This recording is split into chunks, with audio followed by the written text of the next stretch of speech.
خاموشی جو جاری ہے اسرائیل سے یاری ہے، خوش فہمی میں رہنا مت، سب کی آنی باری ہے۔ ناظرین و حاضرین، آج سوشل میڈیا پہ مختلف سورسز کے ساتھ مختلف اینکر پرسن اور مختلف احباب یہ کہتے ہوئے نظر آتے ہیں، کوئی کہتا ہے کہ قدس ہمارا نہیں ہے، قدس ہمارا قبلہ اول نہیں ہے، کوئی کہتا ہے، بیان دیتا ہے کہ یہ جی ایک سیاسی مسئلہ ہے۔ آئیے لوگوں کو گمراہ ہونے سے بچائیے۔ سادہ لوگ انسانوں کو گمراہ کرنے کی کوشش کی جا رہی ہے اور فلسطین سے دھیان ہٹانے کی کوشش کی جا رہی ہے۔ یاد رکھیں، القدس لنا، القدس کل بھی ہمارا تھا، آج بھی ہمارا ہے اور قیامت تک انشاءاللہ ہمارا رہے گا۔ ہم فلسطین کے ساتھ کھڑے ہیں، ہم فلسطین کی مدد بھی کریں گے، اپنی جان کے ساتھ، اپنے مال کے ساتھ، جتنا جی جان کے ساتھ، جتنا ممکن ہو سکا ہم کریں گے۔ دیکھیں فلسطین کے ساتھ ہمارا رشتہ کیا ہے، اور یہ عیسائیوں نے تو صرف چند سال اس پہ قبضہ کیا تھا فلسطین پہ، لیکن آئیے الحمدللہ لوگ یہ بھی کہتے ہوئے نظر آتے ہیں، جناب یہ واحزین جو ہے، یہ مقررین جو ہے، یہ باتیں کرتے ہیں، ان کی باتوں سے کیا ہوگا؟ میں نے کہا ہاں، ہماری باتوں سے بڑا کچھ ہوتا ہے، واحزین کی باتوں سے، مقررین کی باتوں سے بڑا کچھ ہوتا ہے۔ آؤ دیکھو، تاریخ کو اٹھا کر دیکھو، تاریخ کے صفحات میں سنہرے حروف کے ساتھ لکھا ہے، ایک وقت وہ تھا کہ جب حضور سیدنا غوث اعظم رحمۃ اللہ تعالی علیہ بغداد کی مسجد میں اپنا منبر بچھایا کرتے تھے، تو اس وقت ایک چھوٹا سا معصوم بچہ اپنے باپ کی انگلی پکڑ کے آپ کی مجلس میں شامل ہونے والا، آپ کے وعظ و نصیحت کو سننے والا۔ پھر تاریخ نے دیکھا وہ وقت بھی آیا کہ جب وہ بچہ 70,000 کی فوج لے کر فلسطین کو، بیت المقدس کو فتح کرنے کے لیے جب گیا، تو اللہ نے اس کے ہاتھ پہ نصر من اللہ و فتح قریب کا مژدہ بناتے ہوئے اس کے ہاتھ پر وہ فلسطین کی فتح لکھی اور بیت المقدس کو اس نے عیسائیوں سے آزاد کروایا۔ الحمدللہ آج بھی ہم فلسطین کے مالک ہیں، آج بھی ہم بیت المقدس کے مالک ہیں۔ آج لوگوں نے وہ پیٹا زون، وائٹ زون کے اندر بیٹھ کے وہ جو ہے وہ صدر وہ کہتا وہ نظر آتا ہے، وہ کہتا ہے کہ جناب فلسطین ہمارا ہے۔ ہم نے کہا فلسطین تمہارا نہیں ہے، فلسطین ہمارا ہے، تم فلسطین پہ اپنا قبضہ نہیں جما سکتے۔ ہاں مالی طور پر ہم کمزور ہیں، آج تیرے پاس طاقت ہے، تو اپنی طاقت کا اشکارا کر رہا ہے ہم پہ اور طاقت آزمانا چاہ رہا ہے، لیکن یاد رکھنا فلسطین پہ اصل حق ہمارا ہے۔ اور وہ جو اینکر پرسن، وہ جو سوشل میڈیا پہ بیٹھ کے باتیں کرنے والا وہ مرزا، وہ کہتا ہے فلسطین ہمارا قبلہ اول نہیں ہے، تم لوگوں کو گمراہ کرنے کی کوشش کر رہے ہو، فلسطین ہمارا قبلہ اول ہے۔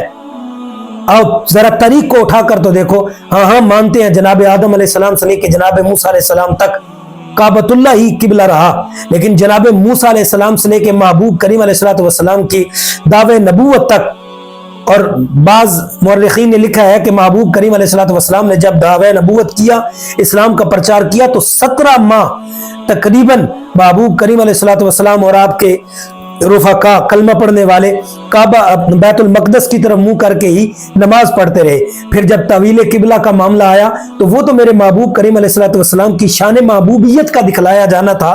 میرے محبوب کریم علیہ السلام کو شوق پیدا ہوا کہ ہمارا قبلہ کعبہ ہونا چاہیے، تو اللہ نے کرم فرمایا اور محبوب کریم علیہ السلام کو اسی وقت حکم فرمایا، محبوبہ جیسے تو پسند کرتا ہے، جیسے تو چاہتا ہے، ہم نے لوگ قبلہ بنا دیا کعبۃ اللہ کو۔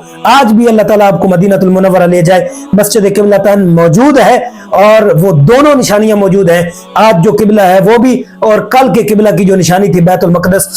اور محبوب کریم علیہ السلام غار ہیرا میں جا کے جو عبادت کیا کرتے تھے، تو وہ کس طرف؟ کعبے کی طرف تھوڑی عبادت کیا کرتے تھے، اس وقت قبلہ تھا بیت المقدس۔ تو میرے محبوب کریم علیہ السلام ہم قبلہ اول کی طرف، بیت المقدس کی طرف بھی منہ کر کے نماز پڑھا کرتے تھے۔ ہمارا قبلہ اول بیت المقدس ہے، لوگوں کی باتوں میں مت آنا۔ آؤ اپنی ذات کے ساتھ جس طریقے سے بھی ممکن ہو، قلم اٹھا سکتے ہو تو قلم اٹھاؤ، زبان لڑا سکتے ہو تو زبان کے ذریعے، واعظ و نصیحت کے ذریعے، اور عملی طور پر اگر اللہ نے تمہیں طاقت دی ہے جہاد کر سکتے ہو، تو آج وقت ہے علم اٹھانے کا، آج جہاد کا جھنڈا اٹھانے کا وقت آ چکا ہے۔ اللہ ہمارے حکومتوں کو، ہمارے حکمرانوں کو غیرت عطا فرمائے، اللہ انہیں ہوش کے ناخن لینے کی توفیق عطا فرمائے، اللہ عالم اسلام کو اتحاد عطا فرمائے۔ جس طرح آج سارا کفر متحد ہو چکا ہے اسلام کے خلاف۔ اللہ عالم اسلام کو 56-57 جو اسلامی ممالک ہیں، اللہ انہیں ایک میز پہ بیٹھنے کی توفیق عطا فرمائے اور فلسطین کے لیے علم جہاد بلند کرنے کی توفیق عطا فرمائے۔ لوگوں نے 55,000 فلسطینی مسلمان شہید ہو چکے ہیں۔ ان جانوں کو اتنا سستا تم نے سمجھ رکھا ہے ظالموں، کہ تم بچوں کو، بوڑھوں کو، جوانوں کو اور عورتوں کو کاٹ رہے ہو اور انہیں ابلتے ہوئے تیل میں ڈال رہے ہو۔ تم امن کے علمبردار بنتے ہو، تم امن کا پیغام دنیا والوں کو دیتے ہو، لیکن دوسری طرف تم مسلمانوں کو اس طریقے سے کاٹ رہے ہو جیسے گاجر مولی کو کاٹا جاتا ہے۔ ظالموں، ہوش کے ناخن لو، مسلمانوں کا خون اتنا سستا نہیں۔ تم کتنے مسلمان مارو گے؟ ہر گھر سے کلمہ حق بلند ہوگا۔ آؤ مسلمانوں، ہوش کے ناخن لو، آنکھیں کھولو، اور نہیں تو کم از کم اپنی ذات کی حد تک سوشل بائیکاٹ کرو ان لوگوں کے ساتھ۔ ان کی جو خوراک ہے، ان کے جو برانڈ ہے، ان کے ساتھ بائیکاٹ کرو۔ اور میں بارے دیگر ہاتھ باندھ کے عرض کروں گا اپنے تاجروں سے بھی، سوشل بائیکاٹ کے ساتھ تم تجارت نہ شروع کر دینا۔ تم یہ نہ کہنا کہ چلو جیسا بھی مال ہوا ہم بیچ لیں گے، ہمارا رزق چمکے گا۔ نہیں، مسلمانوں کے ساتھ یہ کھلواڑ مت کرو۔ اور میں اپنے دوستوں سے بھی عرض کروں گا، میرے سننے والوں سے، ناظرین سے میں عرض کروں گا، اگرچہ مال ناقص ہی ہے لیکن آج وقت ہے فلسطین کے مسلمانوں کے ساتھ کھڑے ہو جاؤ۔ آج وقت ہے انہیں سوشل بائیکاٹ اسرائیل کے ساتھ کرو، تاکہ کل کوئی تمہارے ساتھ بھی کھڑا ہونے والا ہو۔ پاکستان اگرچہ سارے اسلامی ممالک میں سے مستحکم ہے، لیکن یاد رکھنا جس کو عروج ہوتا ہے اس کو زوال آنے میں بھی دیر نہیں لگتی۔ اپنے رب کی دی ہوئی نعمتوں سے غفلت مت برتو۔ آؤ اپنے رب سے توبہ کرو اور فلسطین کے لیے ہر بندہ اپنی استطاعت کے مطابق آواز بلند کرے۔ اللہ رب العزت کی بارگاہ میں دعا ہے کہ اللہ ہمیں سمجھنے کی توفیق عطا فرمائے، اللہ فلسطین کو آزادی عطا فرمائے، اللہ غزہ کے مسلمانوں کو آزادی عطا فرما، اللہ لبنان، یمن، چیچنیا، برما، کشمیر جہاں کئی مسلمانوں پہ ظلم و ستم ہو رہا ہے، اللہ ان مسلمانوں کی حفاظت فرما، مظلوموں کی داد رسی فرما اور ظالموں کو خائب و خاسر فرما۔ السلام علیکم ورحمۃ اللہ وبرکاتہ۔